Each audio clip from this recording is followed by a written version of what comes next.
Das Ipanema von MyVelo. Wir setzen unsere Testserie fort. Das MyVelo Berlin haben wir ja schon getestet für euch.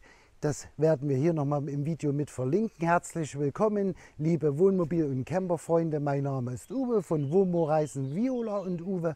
Und wir werden euch heute auf jeden Fall mal das Ipanema von MyVelo vorstellen in der Farbe Schwarz. Seid gespannt, viel Spaß, bis gleich.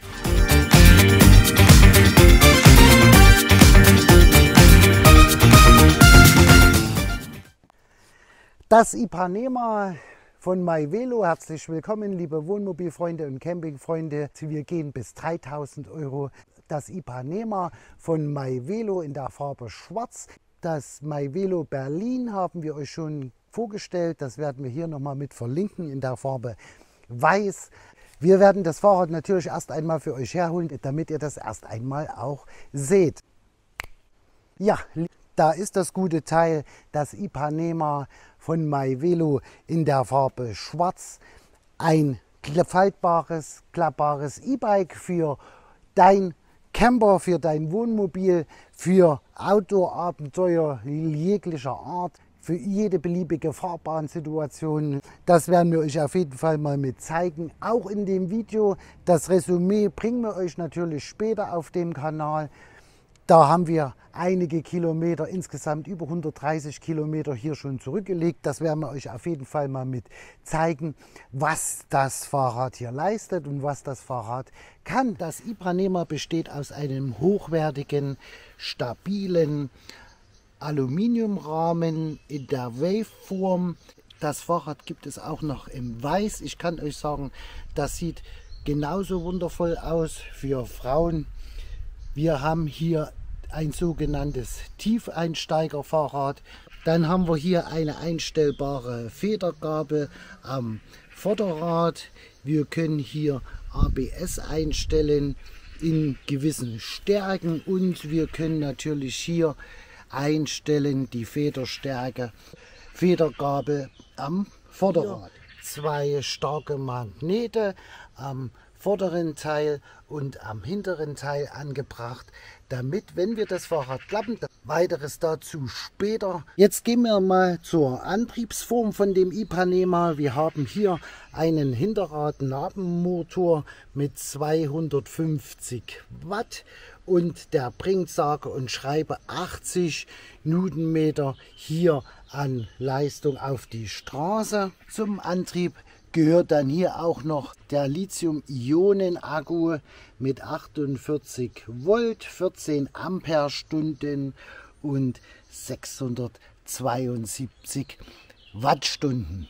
Die Reichweite wird angegeben von Hersteller plus minus 70 Kilometer. Ich kann euch sagen, wir haben das Fahrrad getestet.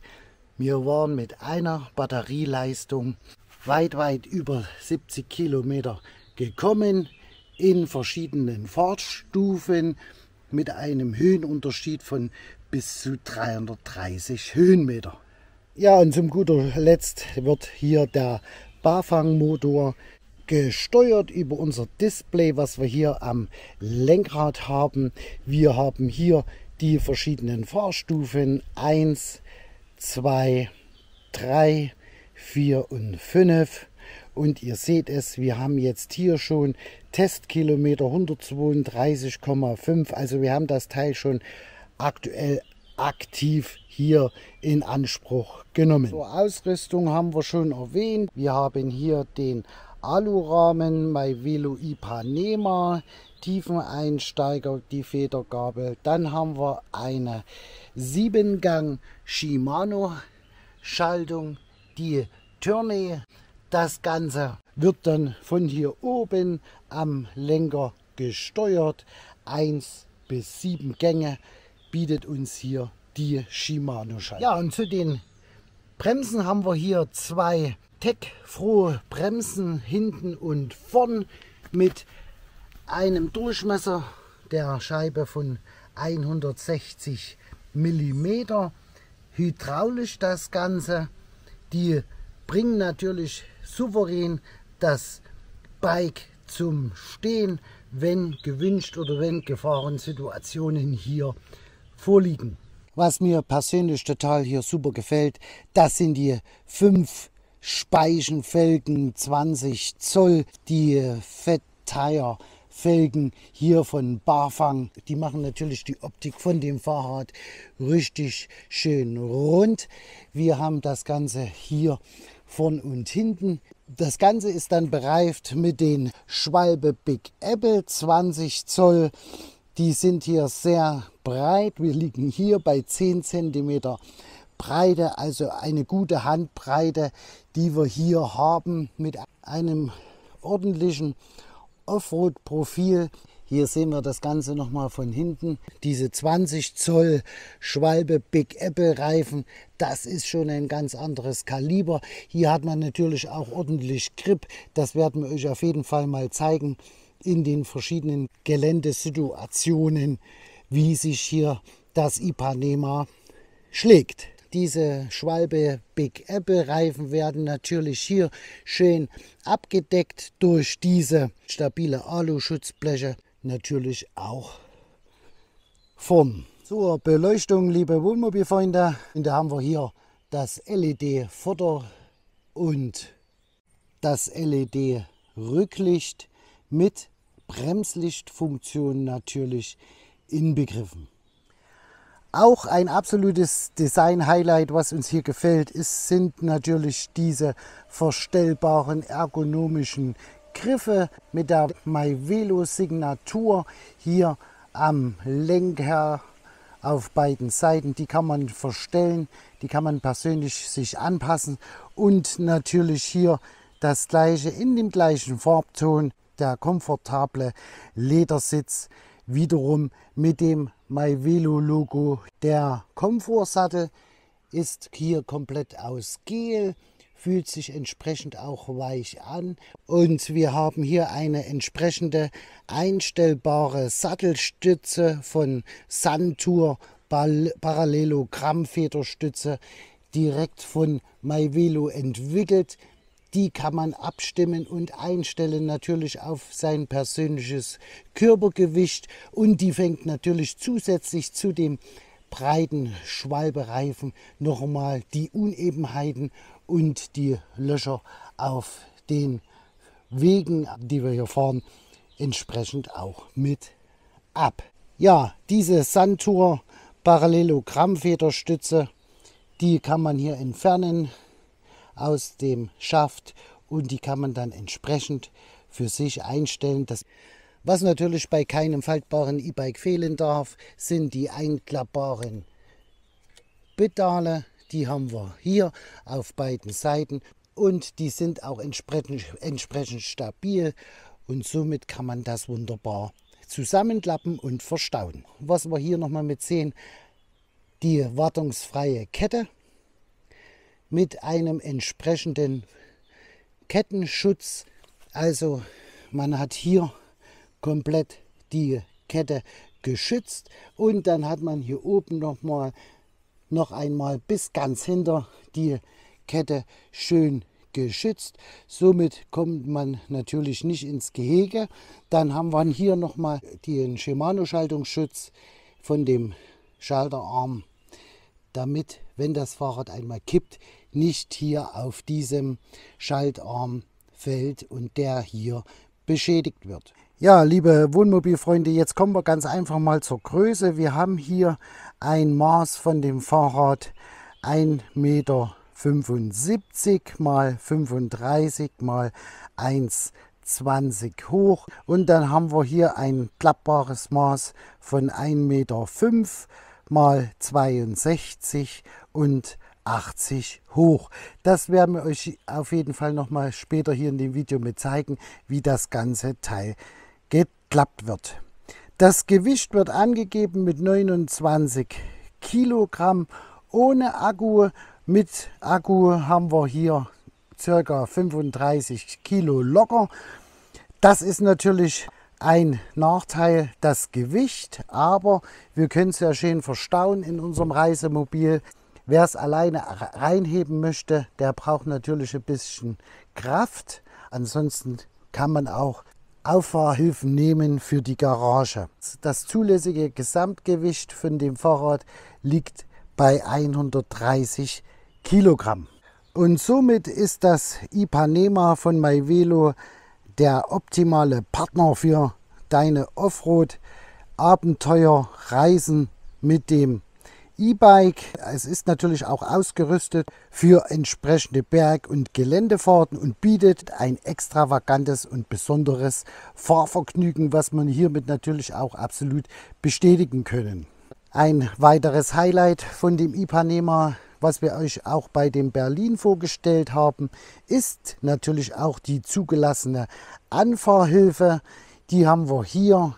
Eine Anfahrhilfe für Bergkreuzung, wie auch immer, wo das E-Bike auf bis zu 6 km/h Automatik beschleunigt und ihr könnt dann mit den Pedalen hier komplett eindrehen. Also wir sind total begeistert schon von den ersten Fahreigenschaften von dem Ipanema. Das hat uns voll überzeugt. Wir haben natürlich nicht nur das Berlin für euch getestet mit den schmaleren Reifen, der gleiche Aufbau wie das Ipanema im Grunde genommen, aber hier sind wir schon ein Leistungsspektrum etwas höher.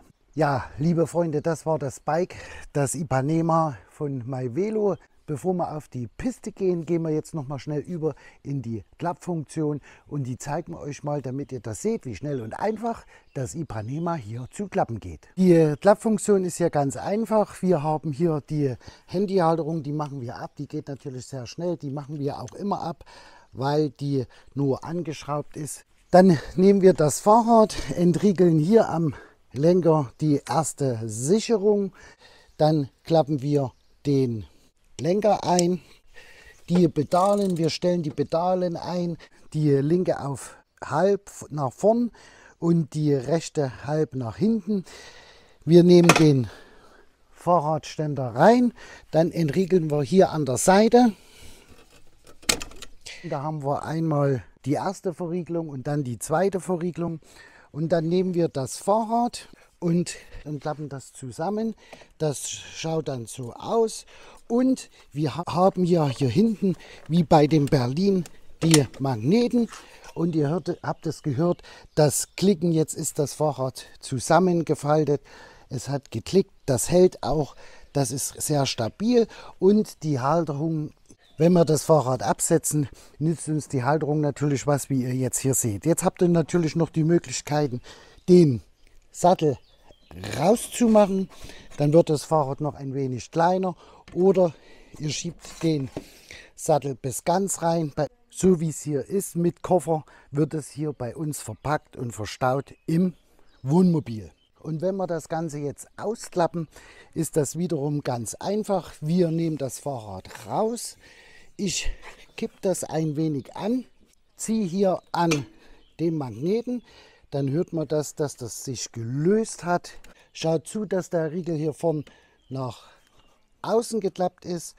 Dann nehme ich das Fahrrad und klappe es auf. Auf den 2 Rädern klappe ich das auf, verschließe natürlich die erste Verriegelung, die Klappfunktion Verriegelung, stelle das Fahrrad wieder auf den Ständer, ziehe den Lenker nach oben. Hier aufpassen, dass die zweite Verriegelung entsichert ist, dass wir schön reinkommen und dann wird das Ganze verschlossen. Dann stellen wir noch den Lenker ein, weil wir den gelockert haben, damit es besser zusammenzuklappen geht. Und unsere Spiegeln, die haben wir in der Regel nach innen geklappt. So geht das wunderbar. Da können wir die Spiegeln dran lassen.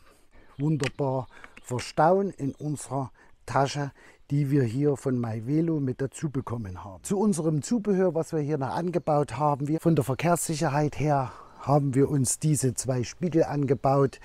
Einmal rechts und einmal links, die kann man schön verstellen. Dann haben wir das große Schloss, das haben wir euch ja mit gezeigt. Das ist hier festgemacht. So schaut das Ganze aus. Das ist auch einfach hier mit der Halterung am Fahrradrahmen befestigt. Dann haben wir die Clickfix Grundplatte für den Heckgepäckträger mit dem jeweiligen Koffer, was wir natürlich auch bei dem MyVelo Berlin haben, haben wir den gleichen Koffer jetzt hier, alles abschließbar mit der Clickfix-Halterung für das jeweilige Fahrrad. Dann haben wir noch eine Handyhalterung, speziell gefedert und gesichert. Das blenden wir auf jeden Fall alles nochmal mit ein, das Zubehör unten in der Videobeschreibung, damit ihr das seht. Jetzt gehen wir natürlich mit dem Ipanema mal auf die Piste und wir zeigen euch mal das Fahrverhalten. So, liebe Freunde, es geht jetzt auf Tour. Wir testen jetzt mal das Fahrverhalten für euch von dem Ipanema. Als erstes nehmen wir unser Handy raus und stecken das in unsere zusätzliche Handyhalterung. Wir haben hier das Ipanema ausgestattet mit verschiedenen Kameras. Dann verstauen wir noch unseren Schlüssel und unsere Handyhülle. Die verstauen wir natürlich hier in unserem abschließbaren Koffer. Wir empfehlen auf jeden Fall immer einen entsprechenden Helm zu tragen, wenn ihr unterwegs seid mit dem E-Bike, generell mit dem Fahrrad. Wir haben jetzt hier einen Helm mit einem Sonnenschutz. Wir haben uns den so ausgesucht, dass wir den Helm zusätzlich auch tragen können mit diesem Sonnenschutz. Da wird hier bloß eingeklickt mit Magnet und dann hält das Ganze. Durch ein langes Gedrückthalten hier am Display starten wir unser E-Bike. Hier haben wir unsere Anfahrhilfe. Wenn wir die Anfahrhilfe betätigen, dann beschleunigt unser Fahrrad genau das gleiche wie beim Berlin auf 6 km/h und wir können wundervoll aufsteigen. Als erstes probieren wir natürlich Asphalt, wie wir sehen können, in der ersten Fahrstufe. Und ihr merkt das natürlich auch, wie der Motor, der 250 Watt Barfangmotor, wundervoll anspringt und durchgreift. Wir gehen jetzt hier auf die Fahrstufe 2, Fahrstufe 3, Fahrstufe 4, Fahrstufe 5, Fahrstufe 5. Also ihr merkt es natürlich, sehr durchzugsstark der Motor.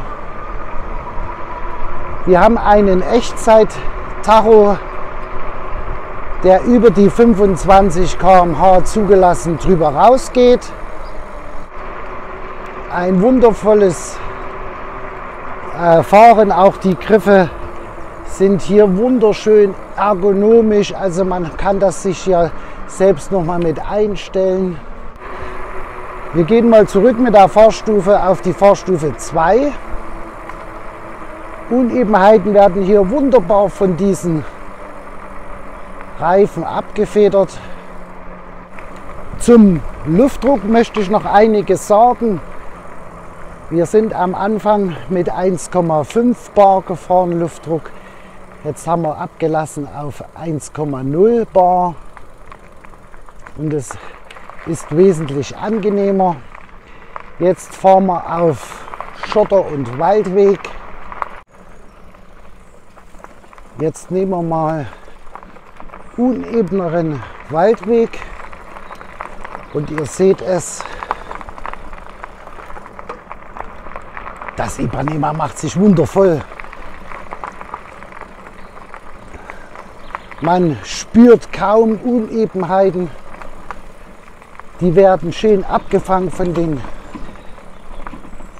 den breiten Reifen, von den Sattel, von dem gefederten Sattel und natürlich auch von dieser Gabel vorn.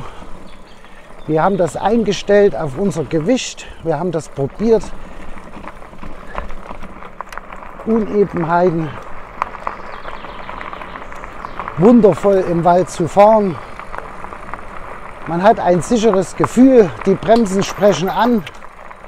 Ihr merkt es, ziehen sofort ein. Jetzt probieren wir mal auf Schotter noch zu fahren. Sand haben wir leider heute nicht hier zur Verfügung. Das werden wir euch aber auf jeden Fall mal nachreichen. Auch den Vergleich werden wir euch nachreichen. Das Berlin von MyVelo und das Ipanema im Vergleich von MyVelo. So, und jetzt fahren wir mal. Wunderschönes Handling hier. Jetzt fahren wir mal auf Schotter. Das ist quasi ein Feldweg. Wir sind immer noch in der Fahrstufe 2, die ist komplett ausreichend. Wir haben eine Geschwindigkeit ohne groß zu treten von 18 km/h. Der Sattel fängt wunderbar alles ab.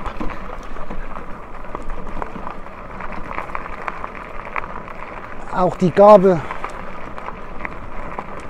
ein sicheres Fahrgefühl.